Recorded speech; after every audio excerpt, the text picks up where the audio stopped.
The Bank of Canada is trying to kill the housing market. Just the other day, on January 25th, 2023, the Bank of Canada has decided to raise interest rates 25 basis points, making the policy rate 4.5%, the highest it's been since 2007.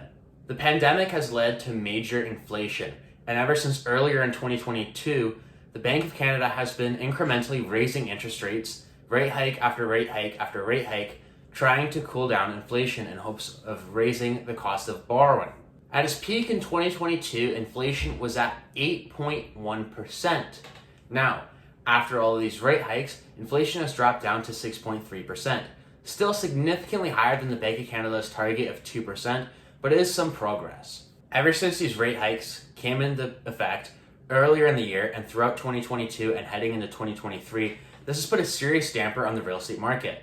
If you've watched my video about the housing stats for the month of December, you'll know that in the month of December 2022, house sales were the slowest they've been in over a decade. Home sales have been slow and home prices have dropped in the ballpark of 30%, depending on what location you're in and depending on property type.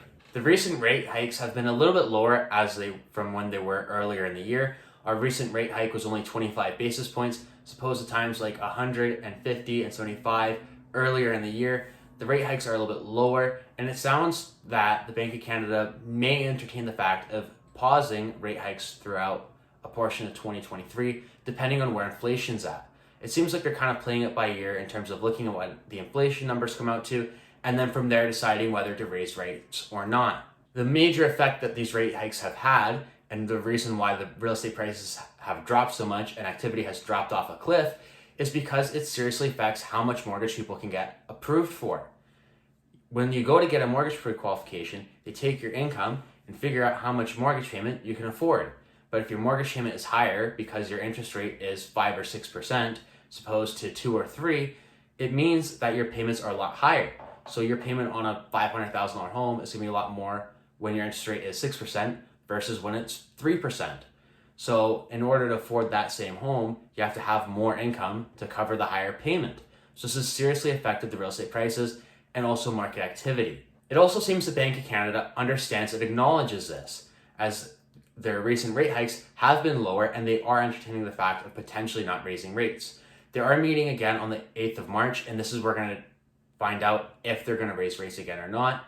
The rumblings are, if there is going to be a rate hike, it'll be small. If there isn't, there isn't.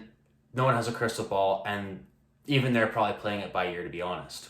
Another thing these high interest rates are doing is putting a lot of pressure on people who have their mortgages coming up for renewal and people who are on variable rate mortgages, to where they're used to paying a lower interest rate on their mortgage, but now with these high interest rates, they're going to have to start paying these really high interest rates. For example, someone that bought a home in 2016, 2017, 18, back earlier then, when rates were lower, they're used to paying a 3% interest rate on their mortgage. But now when they go to renew their mortgage, their payments can be significantly higher. This is causing a lot of people to be concerned that potentially we will see a flood of inventory coming onto the market as distressed sales, as people can no longer afford their mortgage payments. There are some situations where this is happening already. It's not very common yet. There is a lot of concerns I know from people in the real estate industry, and as well as homeowners and people who are citizens of this, seeing how high rates have gone recently. We'll see in the future how this plays out. Hopefully this is not the case, but if the Bank of Canada continues to jack up interest rates or keeps them at a really high rate for long, we could run into this issue. Another thing to note with this is that consumer debt is at an all-time high right now. A lot of people have big mortgages, big car loans, credit card debt, all kinds of debt and loans, and this also is going to play into this and whether people can afford these mortgages or not when they come up for renewal, or people on variable rate mortgages. This will likely continue to drive down prices, but what we're seeing in the real estate market right now is that there is buyers out there who do want to buy. Inventory is very low still, and there hasn't been a flood of inventory hitting the market yet. So people who are looking to buy are going out and finding deals, and oftentimes buying homes at a reasonable price. So people who can stomach these high interest rates, or people that are paying cash for properties, are going out and still buying property. As we head into the spring market, as we're getting into the later end of January, heading towards February, March, we'll see how the market picks up. It seems to be that once we get into spring, things will pick up a little bit, But 2023, I don't think will be a groundbreaking year in terms of massive home appreciation and home sales. It seems like it'll just be more steady.